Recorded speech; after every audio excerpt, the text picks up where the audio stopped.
Hello everyone, my name is Avleen and I welcome all of you once again to our third video of our economics chapter Money and Credit. So in our today's video lecture, we are going to discuss the topic terms of credit, and apart from that we are also going to do some of the very important NCERT questions. So let's get started with our class.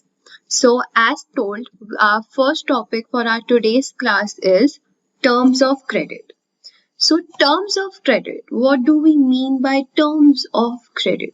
Credit, all of us know that by credit we mean loan. But terms of credit means conditions while giving loan. So what are the terms of credit? So terms of credit include interest rate, collateral or security, documentation, mode of repayment. Interest rate over here, as all of us know by now, that it's a percentage of which a bank charges whenever we take loan from bank. So bank always charges interest. And collateral or security means asset that banks or any informal source, when we take loan from any informal source or sometimes bank as well, depending upon the borrower's condition and situation, bank or any informal source asks them to give any collateral as a security, so that in case if they are not able to repay the loan, what they can do is they can have something to obtain their money from by selling. Documentation, on the other hand, means papers as to something that they own, again for the selling purpose in order to obtain their money. Mode of repayment is the method using which they basically repay, they always take the money back. While I say mode of repayment, I basically over here means you can say gold or something like that, some jewelry. Again, the meaning is same. They'll sell it in order to regain their money as to whatever sum of amount they have given to the borrower, or sometimes even more. So, to avail credit from banks, borrowers need to fulfill the above prerequisites. Above prerequisites are the conditions that a borrower needs to fulfill. Moving forward, terms of credit. On failing to repay the loan, the lender can sell the collateral to obtain payment. So I hope this is something clear to you, that if the borrower is basically by any circumstances, if the borrower fails to repay the loan that they have taken, so at that time the lender can sell the collateral in order to obtain the payment. Second is, the term of credit may vary depending on the nature of lender and borrower. So lender and borrower, over here lender is the one who gives money, so lender can be informal source and formal source. So the nature, or you can say the relationship between the borrower and the lender may vary, and the terms of credit may also vary. For example, if the borrower takes money from the lender and that lender over here is informal, that means basically the family and friend, then rate of interest may vary, or for example there is no rate and interest, all they ask for them is to give something as a collateral, no extra money. So things may vary, but if they'll go to bank in order to get the loan, in order to get their work done, so then there is interest that will be charged. So that is why it's written that terms of credit may vary depending upon the nature of lender and the borrower. Moving forward, question 1. Why do lenders ask for collateral while lending? So answer is very simple, that lenders always ask for collateral while lending, so that if the borrower fails to pay the money, they can always basically sell or sell. So both you can use, like if the borrower fails to pay the money, the lender can either sell or sell the collateral that they have taken from them in order to obtain their money back. So basically obtaining the money is the main reason why they take the collateral, that if in case the borrower fails to make the needs fulfill, then they have something using which they can again obtain their money, they can regain their money. That's the only reason. Moving forward, given that a large number of people in our country are poor, does it anyway affect their capacity to borrow? Yes. If people are poor, then it's very evident that the borrowing capacity will directly be affected in a way that people, if they know about the interest rate, which they normally do, then the loan taking from the formal sources will be a big no for them, and what they'll prefer is to take loan from the informal sources, because when it comes about the formal sources, then there will be high interest rate which they might not be able to pay in later, right? But when it comes to informal sources, they have option that they can give collateral and there will be no extra interest rate that will be charged for them or on them. So yes, it directly affects the capacity to borrow. If the person is medium, if they belong from a medium family, or if they are a medium farmer, then obviously they can think of going to formal, which are banks, cooperative banks. Moving forward, okay, it's a fill in the blanks. So fill in the blanks with the correct option from brackets. All right, yeah, we do have brackets. So while taking a loan, borrowers look for easy terms of credit like dash interest rate. Obviously, answer is very simple, low. Dash conditions for repayment, easy conditions for repayment. Why would anyone look for tough conditions for repayment? So last is dash collateral and documentation requirement, less collateral and documentation requirement. So wherever all of these things will be on topmost priority, obviously they will prefer that, be it formal, informal. Okay.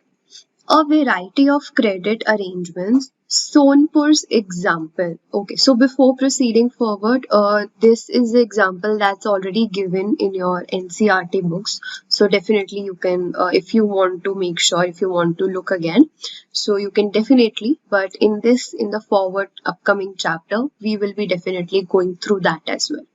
It's just for your reference. Okay. Over here, we are given two conditions. First is Shamil, a small farmer, borrows money from a trader. Okay, so he has borrowed money from trader and he is a farmer. Okay, first condition. Second, Arun, a medium farmer, borrows money from a bank. Okay, make sure you're noting. Okay. Alright. Rama, an agricultural laborer, borrows from a landowner. Okay, so Rama is an agricultural laborer and she has taken the loan from the landowner. Alright. Moving forward, loans from cooperatives.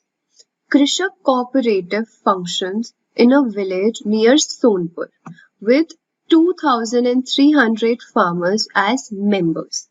Members pool their resources to provide loans for agricultural expenses.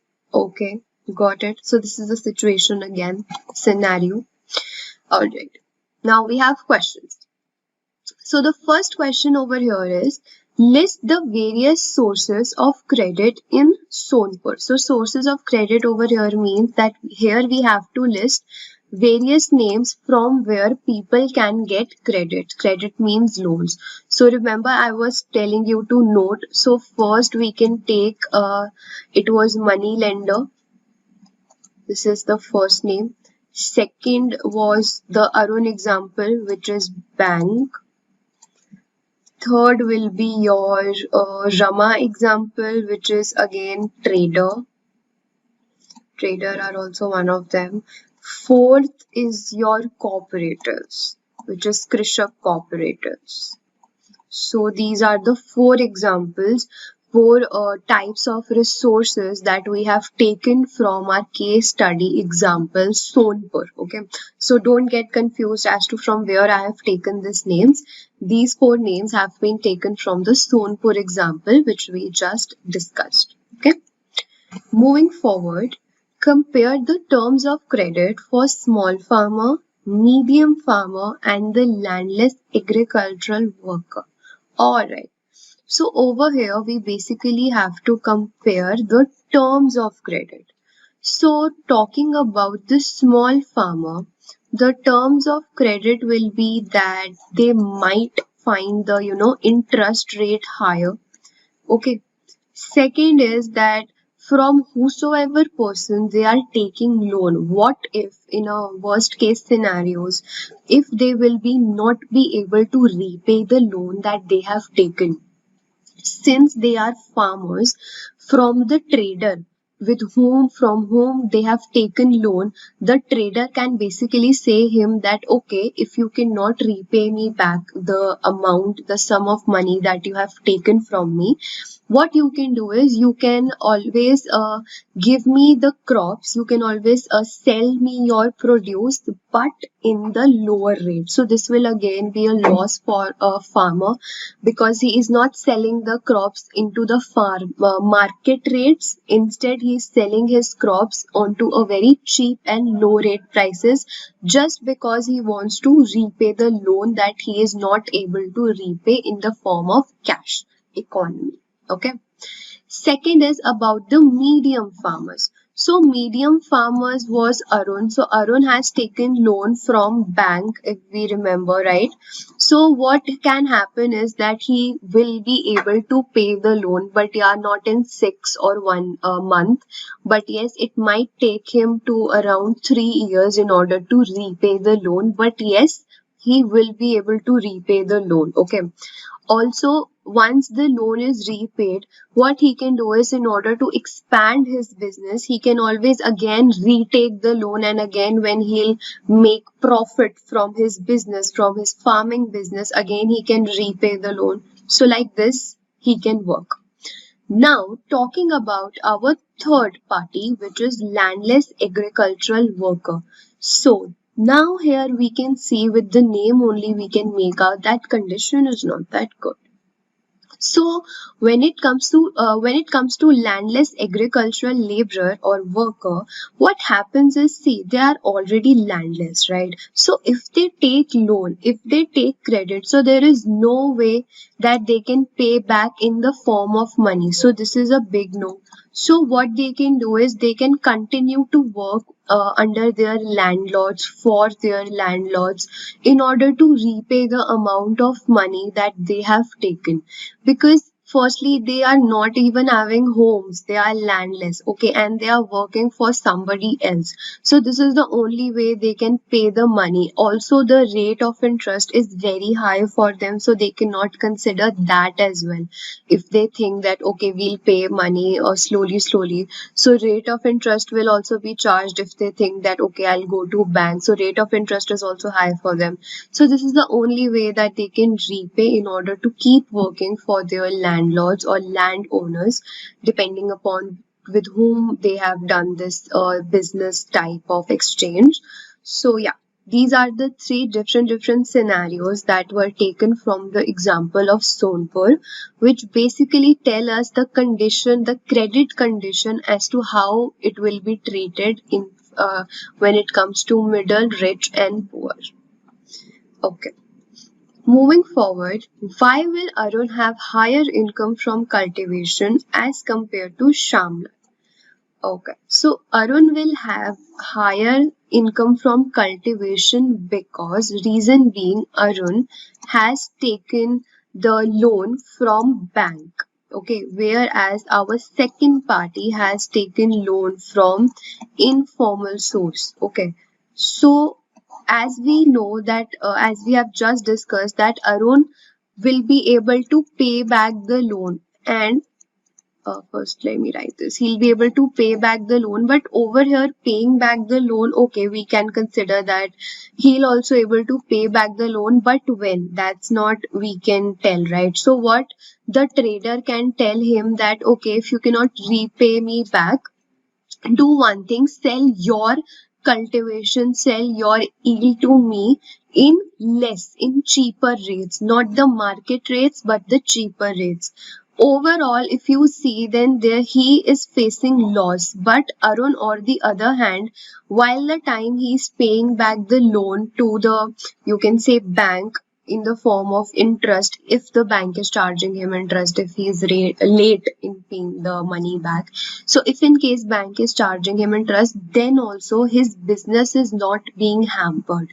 He is continuing to sell his cultivation in the market at market price. So obviously there is profit as well in Arun's case, but here there is no as such profit. So that is the reason why we can say that Arun has a higher income from cultivation, and our second party, which is Shamal, doesn't have that much higher. He hardly has any, you can say, income from the cultivation, and it directly pointing us to the source of loan, to the source from which he has taken loan. So yeah, these are again two different scenarios that are discussed in front of you. Moving forward, can everyone in Sonpur get credit at a cheap rate? Who are the people who can? So no, first yes and no. So no, okay. Not everyone in the village can get credit at cheaper rate. Only the people, I'll just write over here that only the people who is having some collateral to give, those are the one category of people who can get credit at the cheap rate. Okay. Second are the people who have managed to get themselves into the cooperative society. Okay. Cooperatives I have written. So I'll just write complete. Cooperatives society. Third are the people who can make sure that whatever requirement bank is asking them to fulfill, if they are able to fulfill that, then they can get the credit at cheap rate. So these are the three requirements as to what people or who are the people who can get the credit at the cheaper rate. So this is it for our today's class. These are the all NCERT questions that we have just discussed in depth. I hope NCERT questions are clear to you. So with this, we are ending our third video lecture for our chapter Money and Credit. In our upcoming video lecture, which will be the fourth part of our chapter Money and Credit, we will be finishing the chapter. So I hope you see you there. Thank you.